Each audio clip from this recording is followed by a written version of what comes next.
भरतपुर से चले, गोवर्धन की तरफ मुड़े, देखा रास्ते में एक गांव के किनारे एक युवक को रस्सियों से बांध रखा और कहीं तो उसको पीट रहे हैं, कहीं उसको डांट भी रहे हैं। वो युवक अनर्गल कुछ भी बोलता जा रहा था और उस पर मार भी पड़ी थी। कभी जोर जोर से चिल्लाता, कभी छूटने का प्रयास करता और कभी अपने पास खड़े लोगों को पकड़ के नोचने लग जाता और कभी अपने ही केशों को नोचने लग जाता, झल्लाता सब पर।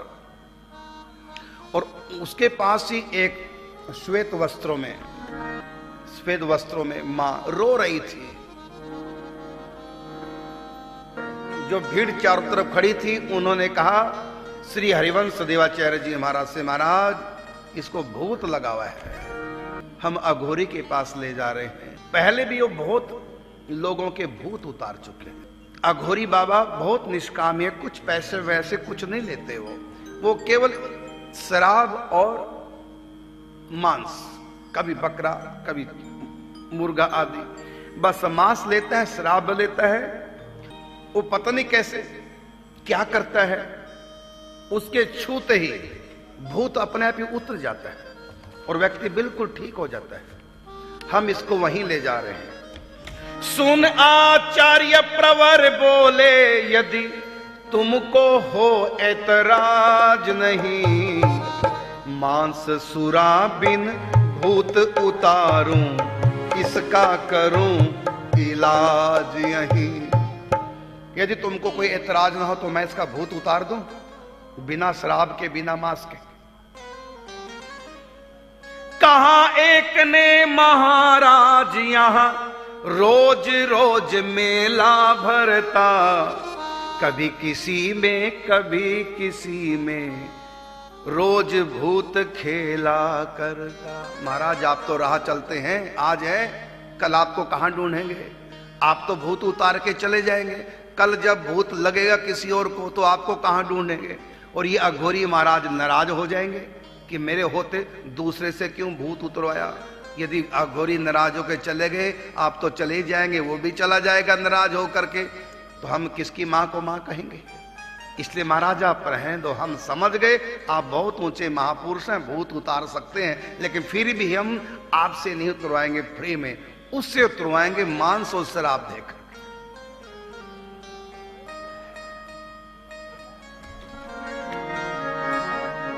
वही अघोरी बाबा ही बस भूतों को बस में करते, कल को कहां तलाशेंगे हम, क्योंकि आप राह चलते।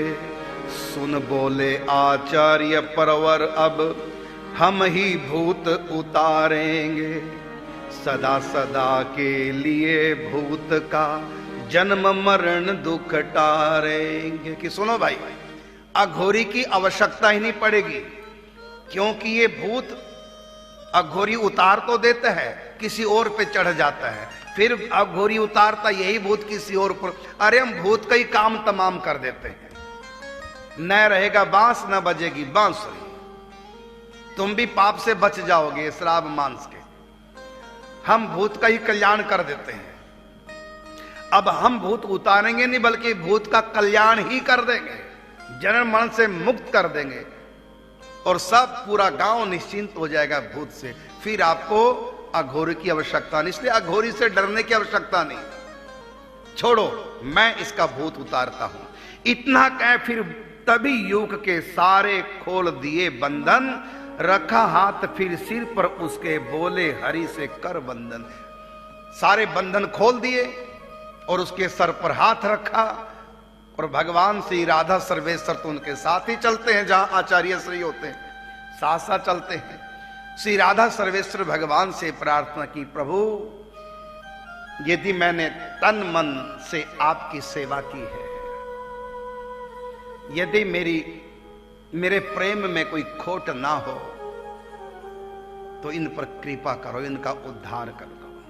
हे सर्वेश्वर रक्षा करना भूत प्रेत से अब इनकी, इतने में ही हाथ जोड़कर भूत लगा करने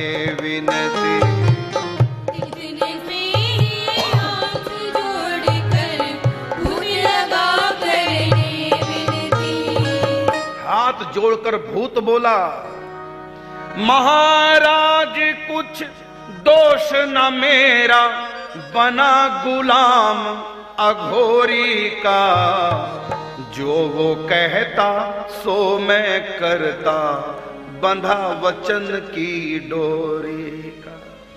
महाराज मेरा कोई दोष नहीं, मैं इनको तंग कर रहा हूं, मेरा कोई भी दोष नहीं है। मैं अघोरी के बंधन में बंध चुका हूं, उनको वचन दे चुका हूं और प्रेत योनि में भटक रहा हूं, मुझे दिलाओ छुटकारा। इतना कह वह व्याकुल हो गया, नैन बही असुवन धारा।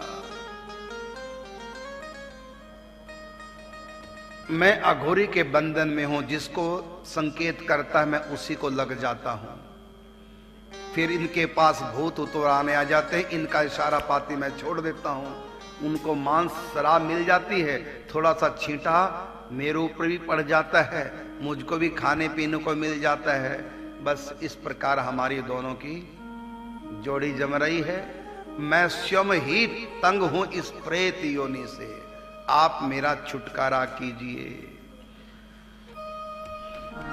तो श्री आचार्य कहते हैं, श्री हरिवंश देवाचार्य जी ने कहा, तुम्हें अघोरी बाबा से मैं अभी मुक्त करवाता हूं और साथ ही प्रेत योनि से छुटकारा दिलवाता हूं। मैं अघोरी से भी तुमको मुक्त कर दूंगा और इस प्रेत योनि से भी मुक्त कर दूंगा, यहां तक कि तुमको जन्म मरण से ही मुक्त कर दूंगा और दिव्य वृंदावन धाम की प्राप्ति करा दूंगा। यह है समर्थ संतों की। बस पहले तुम ये बताओ, प्रेत योनि क्यों प्राप्त हुई है, पहले भेद बताओ तुम, अपने सारे दुष्कर्मों को अभी खोल बतलाओ। पहले ये बताइए आपको ये प्रेत योनि कैसे प्राप्त हुई। कहा भूत ने महाराज मैं काम दलाली का करता, जब मैं जीवित था मनुष्य शरीर में था तो मैं दलाल था, धीरे धीरे काम हुआ ठप, नहीं चला घर का खर्चा। दलाली का काम करता था, धीरे धीरे मेरा काम ठप हो गया, घर का खर्च तक नहीं चलता था, भूखे मरने की नौबत आ गई। फिर मैंने एक योजना बनाई। क्या? मैंने देखा महाराज कई भक्तों को लोगों से दान का पैसा लेते हैं, धर्मशाला बनाते हैं, मंदिर का जीर्णोद्धार करते हैं। तो मेरे मन में आया ये धंधा बहुत बढ़िया, धर्म के नाम पर लोगों से पैसा लेंगे, थोड़ा धर्म के नाम पर खर्च कर देंगे, बाकी सब अपनी जेब में डालेंगे। आज भी ऐसे लोगों की कमी नहीं है। इसलिए भगवान ने गीता में कहा दान करना चाहिए देश काल पात्र को देखकर। बहुत लोगों का ये बिजनेस बन चुका है। गौशाला खोल लेंगे, 5-7 गाय इधर उधर से पकड़ करके लोगों से पैसा इकट्ठा गौशाला के नाम से, थोड़ा गौशाला में लगाते हैं, बाकी गोविंदाय नमो नमः। इस प्रकार के कई प्रकार के धंधे वर्तमान में हम देख रहे हैं, चल रहे हैं। तो अब ये प्रेत कहता है कि मैंने क्या किया, धर्म नाम पर धन को लेते, थोड़ा बहुत लगाते थे और बाकी सारा मिली भगत से सभी बांट कर खाते थे। मैंने एक संस्था बना ली, धार्मिक संस्था नाम से, लोगों से पैसे इकट्ठे करते, धर्मशाला बनाएंगे, मंदिर बनाएंगे, गरीब कन्याओं का विवाह करेंगे, वृद्धाश्रम बनाएंगे। इस प्रकार थोड़ा थोड़ा पैसा इकट्ठा करते लोगों से, कुछ हम लगा देते और कुछ हम आपस में बांट करके कमेटी वाले खा जाते थे। एक दिन एक शैतानी सूझी, सोचा बहुत हो गया धन, लेकिन उतना यश नहीं पाया, कारण था घर का जीवन।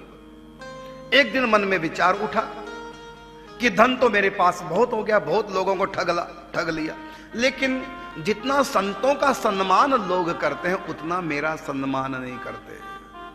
चलो मैं भी अब संत बनने का ढोंग करता हूं। फिर एक दिन एक शैतानी सूझी, सोचा बहुत हो गया धन, लेकिन उतना यश नहीं पाया। कारण था घर का जीवन, क्योंकि मैं गृहस्थी हूं। हमारे यहां गांव में संत आते हैं, सारा गांव पीछे लग जाता है, और मेरे पीछे एक भी नहीं। उसको संतों से भी चिढ़ होने लग गई, संतों की बुराई करने लगा। अरे संत गांव में आ गए, जानना पहचान, जबरदस्ती उनके पीछे लगे, दीक्षा लेने लगे। मैं इतना बड़ा, मैंने गांव में मंदिर बनाया, इतनी बड़ी धर्मशाला बनाई, मुझको कोई पूछता ही नहीं है। उसको संतों से चिढ़ होने लग गई, संतों की बुराई करने लगा, और स्वयं सोचा कि संतों की ज्यादा महिमा लोग मानते हैं, तो मैं भी बाबा जी बन जाता हूं। तो उसी समय संतों का भेष बना लिया, भेष लिया नहीं, बना लिया। अहंकार वश यश पाने को साधु भेष बना डाला, बाहर से संतों का नाटक और भीतर करता घोटाला।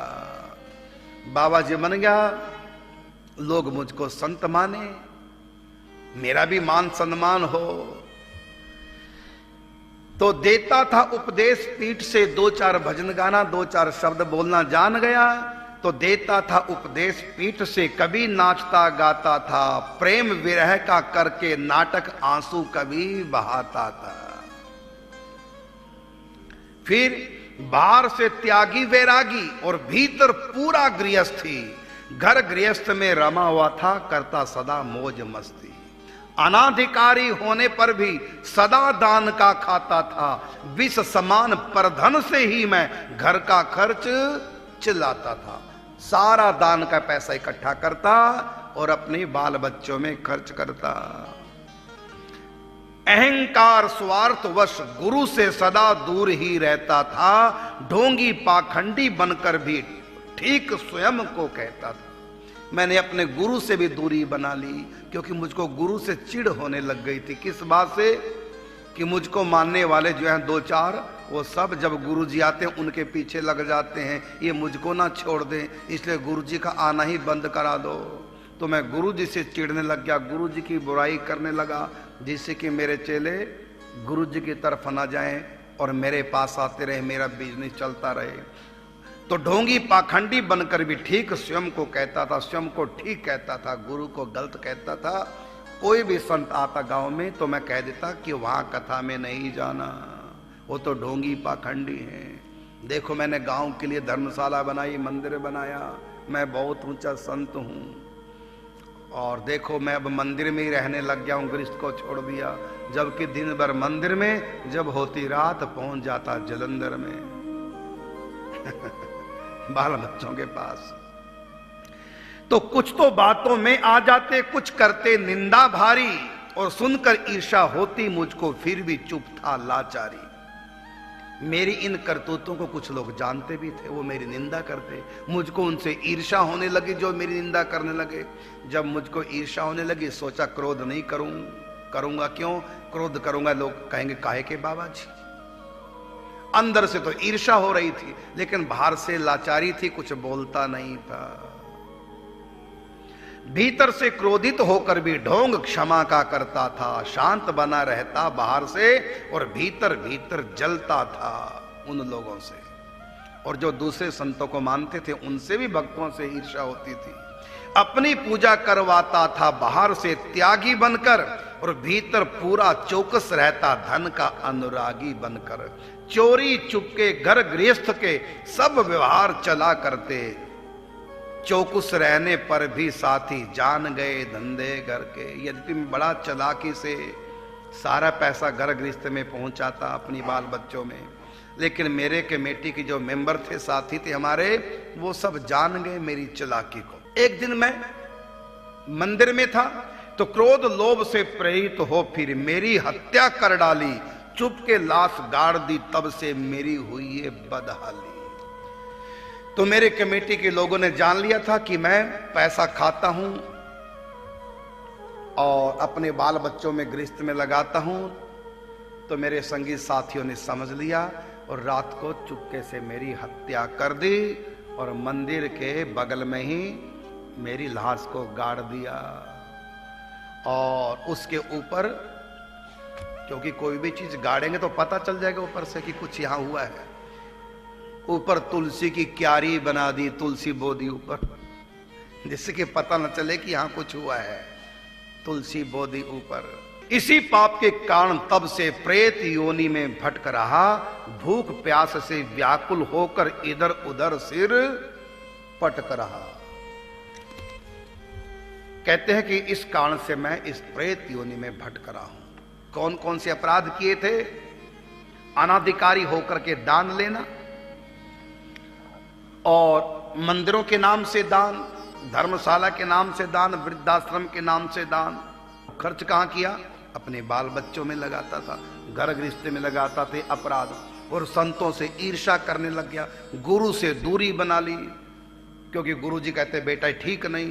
कहते गुरु जी क्या मैं गलत कर रहा हूं? ठीक ही तो कर रहा हूं, भक्ति का प्रचार कर रहा हूं, मंदिर बनाया, धर्मशाला बनाया, आपने क्या किया? उल्टा गुरु से विरोध करने लगा। तो इन सब पापों के परिणाम स्वरूप अंत में मैं प्रेत योनि में भटक गया। कहते कि भूख प्यास से व्याकुल होकर इधर उधर सिर पटक रहा। ये मेरी स्थिति होगी, ना खाने को मिलता ना पीने को। कर लो बेईमानी बच्चों के कारण से, ये बच्चे कुछ नहीं काम आएंगे, तेरे कर्म तेरे साथ। मुझे अघोरी बाबा ने कुछ खान पान सम्मान दिया, दुखी तड़पती आत्मा को कुछ चैन दिया, आराम दिया। इस अघोरी ने तंत्र बल से मुझको अपने पास बुलाया, तो मुझको कुछ खाने पीने को दिया, थोड़ी तृप्ति हुई। और उसने कहा कि ऐसा है, इन लोगों में किसी एक को हर रोज लग जाएगा, ये झड़वाने के लिए मेरे पास आएंगे, मैं इनसे श्राप मांस लिया करूंगा, उसके बदले तुमको भी भेंट दूंगा, स्वयं भी ग्रहण करूंगा। वो चला गया, लेकिन देखा सब भजन करने वाले, लगे किसको? वापस आ गया। अरे किसी को पकड़ के नहीं लाए? किसी में तुम्हारा आवेश नहीं हुआ? महाराज वो भीतर से बड़े बली हैं, कंठी पहन रखी है, तिलक लगाते हैं, भजन करते हैं, ऐसे लोगों में मैं प्रवेश नहीं कर सकता। पहले इनको भ्रष्ट करो आप, तब मैं आपका काम करूंगा। कहा ठीक है। तब इन्होंने गांव वालों को कुसंग देना शुरू कर दिया। क्या कुसंग? अरे कंठी से कुछ नहीं होता, शराब पीना कोई पाप नहीं, बस भैरों को भोग लगाओ पियो। मांस खाना कोई पाप नहीं, बस काली को भेंट दो खाओ। ऐसे ऐसे कुचक्कर चलाया, उन भोले भाले लोगों को पथ भ्रष्ट कर दिया, दिग्भ्रमित कर दिया। और धीरे धीरे, कहां तो प्याज लहसुन भी नहीं खाते थे, अपना कुसंग दे दे करके धीरे धीरे उनको प्याज लहसुन खिलाने लगे। और कंठी को हटाओ, ये सब नाटक ढोंग पाखंडबाजी कुछ नहीं है, बस मेरा साथ दो, मंदिर बनाओ, धर्मशाला में हर महीना कुछ ना कुछ संक्रांत पे निकाला करो, इतने से तुम्हारा उद्धार हो जाएगा। और शराब पीने से कोई पाप नहीं। कहते महाराज ग्रंथों में लिखा पाप। अरे तो उनके लिए है जो भोग नहीं लगाते, ऐसी पी लेते हैं। भैरों को भोग लगाओ, कोई पाप नहीं। मांस खाना पाप उनके लिए जो बिना विधि के खाते हैं। अरे इसकी विधि है मांस खाने की, बलि दो फिर मांस खाओ। इस ढंग से अपना कुचक्कर चलाया, सब वैष्णवों को बना दिया मांसाहारी। अब जब सब मांस खाने लगे, अब भूत को मौका मिला। कहा बेटा, अब भूत से कहा अघोरी ने, बेटा अब मैंने सबको भ्रष्ट कर दिया, अब तो तू जिसको चाहे हर रोज एक को पकड़ के लाएगा। बस अब भूत देखता है, जो मांस खाना शुरू कर गए उनके भीतर प्रवेश कर जाता था, अलाए बलाए बोलने लग जाता था, सर पटने लग जाता था, कभी अपने आप को कभी पारिवारिक जनों को नोचने लग जाता था। मैं छोड़ूंगा नहीं, तुम लोगों को मारूंगा, ये करूंगा। घर वाले सब घबराए, अरे चलो अघोरी के पास चलते हैं, शायद वो कुछ करे। अब अघोरी के पास बालक को ले जाते हैं, बस वहां पर सिर पे हाथ रखा और तो मिली भगत ही पहली दोनों की। और वो मांस और शराब लेकर के स्वयं उस भूत के निमित्त कुछ निकालता, स्वयं खाता और भूत उतर जाता। जब इसको फिर अगले दिन या 2 दिन के बाद शराब पीना, मांस खाना है, तो फिर भूत को कहता जा बेटा नानक के घर ये वैद्य जी को पकड़ के ला। महाराज वहां तो बिल्कुल नहीं जा सकता, तो करुणदास का शिष्य है, वो तो पानी में बिना भोग लगाए नहीं खाते पीते। तो जो उनकी बातों में आ गए थे मांसाहारी बन गए, बस भूत उन्हीं को शिकार बना था। हर रोज किसी ना किसी पकड़। ये आप बीती भूत बता रहे हैं श्री हरिवंश देवाचार्य जी को।